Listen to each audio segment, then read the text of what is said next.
Olá, Fernando Figuinha do Cardiopapers. Vamos à sequência da nossa série de vídeos de como eu uso as medicações. A gente conversou um pouquinho semana passada sobre streptokinase. Essa semana a gente vai dar sequência na discussão sobre os trombolíticos e vamos falar um pouquinho sobre a alteplase.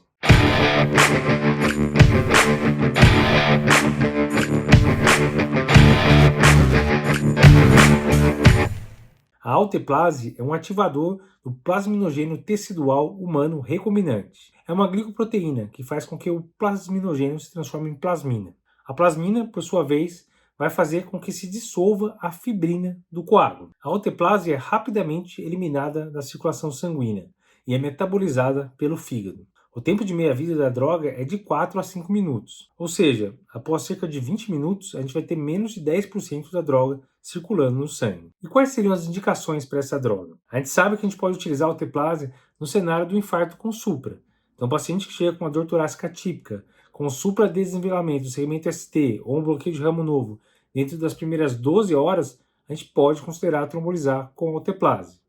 A gente teve um grande estudo chamado GUSTO, um estudo com mais de 40 mil pacientes, que comparou usar alteplase contra streptokinase. E a alteplase se mostrou superior. Além do estudo GUSTO, a gente teve um estudo chamado ASCENT-2, que foi comparado com a tenecteplase, e viu que alteplase e tenecteplase seriam equivalentes para redução de mortalidade.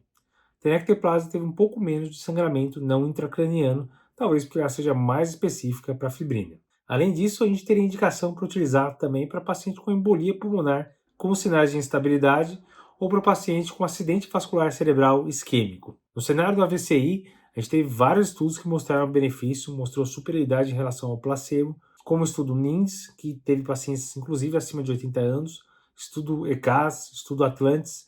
Todos os estudos conseguiram mostrar uma superioridade em relação ao placebo em incapacidade em 3 meses após o evento. A gente teve depois um estudo chamado ECAS-3, que testou usar a alteplase também no cenário entre 3 e 4 horas e meia, e mostrou que nesse cenário, no grupo específico, também valeria a pena considerar utilizar a alteplase para trombolizar os pacientes com algumas contraindicações a mais. A alteplase vem na apresentação de 50 mg em pó liofilizado e uma solução de 50 ml para fazer a diluição. Então a diluição final vai ficar 1 mg por ml. A gente tem frascos também de 10 e de 20 mg de alteplase. No cenário do infarto com supra, como que a gente vai utilizar essa droga? A gente utiliza geralmente uma dose de 15 mg EV em bolos. Na sequência, a gente utiliza 0,75 mg por quilo, uma dose máxima de 50 mg em 30 minutos. Terminando esses 30 minutos, você vai fazer mais uma dose de 0,5 mg por quilo, no máximo 35 mg para correr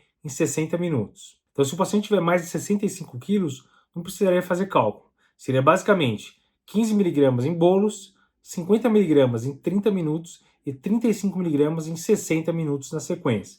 Esse seria o esquema para tratar um paciente com infarto com supra. E no cenário da embolia pulmonar, como que a gente vai utilizar a alteplase? A gente utiliza geralmente 100 mg em 2 horas. A gente faz uma dose em bolos de 10 mg e o restante, 90 mg, para correr em 2 horas. Se o paciente tiver menos de 65 quilos, daí o ideal é calcular a dose. Seria 1,5 mg por quilo para correr em 2 horas. No cenário do acidente vascular cerebral isquêmico, a gente utilizaria uma dose de 0,9 mg por quilo. A gente faz 10% dessa dose em bolos e o restante em 60 minutos. Então a gente teria um prazo até 4 horas e meia para poder realizar essa medicação para um paciente que iniciou um quadro de AVC. Em relação aos eventos adversos, o mais temido é sangramento. Então, o que a gente mais tem medo é acontecer um sangramento num sítio que tenha difícil controle, como, por exemplo, o sistema nervoso central. Mas pode ter sangramento de qualquer outro sítio. Aqui, diferente da streptokinase, a gente não tem preocupação em relação ao desenvolvimento de hipotensão durante a infusão da droga.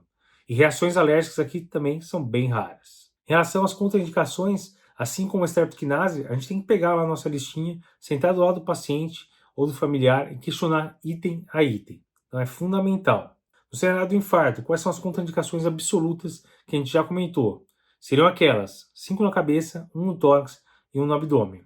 Então a gente teria a presença de um traumatismo crânioencefálico ou traumatismo de face importante nos últimos 3 meses, a presença de um AVC isquêmico nos últimos 3 meses, qualquer sangramento de sistema nervoso central prévio, se tiver dano ou neoplasia de sistema nervoso central ou uma malformação arteriovenosa, uma MAVE de sistema nervoso central. Do tórax, a gente pensaria em dissecção de aorta, que também contraindica realizar a trombólise, e do abdômen a gente pensa em sangramento de trato gastrointestinal, que é o mais comum, mas qualquer sangramento importante também poderia contraindicar, exceto menstruação. Em relação às contraindicações relativas, a gente pensaria no AVC isquêmico há mais de 3 meses, uma parada cardiorrespiratória prolongada, paciente com uso de anticoagulantes recentes, por exemplo, se estiver utilizando varfarina, a gente poderia considerar fazer um tempo de protombina para ver se está efetivamente anticoagulado.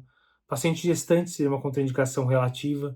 Hipertensão, a pressão arterial sistólica acima de 180, a gente poderia também controlar a pressão para poder trombolizar. Então, seriam contraindicações que a gente pode pensar em trombolizar esse paciente. No cenário do AVC, a gente tem que lembrar que a gente tem que trombolizar dentro da janela de 4 horas e meia. E lembrar de outras contraindicações. Então, se o paciente chegou com AVC e começou a melhorar muito rápido do déficit, talvez seja um acidente isquêmico transitório.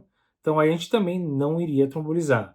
Um paciente com AVC muito grande, um NIH acima de 25, a tendência também é não trombolizar, porque tem um risco muito alto de ter sangramento do sistema nervoso central. Então, resumindo, com todas as evidências que a gente tem, se a gente fosse escolher um trombolítico para ter no nosso serviço, eu escolheria a alteplase. Então, tem uma boa evidência para o tratamento do infarto com supra, tem uma boa evidência, o que melhor tem evidência no cenário do acidente vascular cerebral isquêmico, e tem uma evidência muito boa também para trombolizar paciente com embolia pulmonar. Então esse foi o nosso resumo em relação à alteplase, espero que tenham gostado. Continue nos acompanhando, todo dia um conteúdo novo aqui para vocês.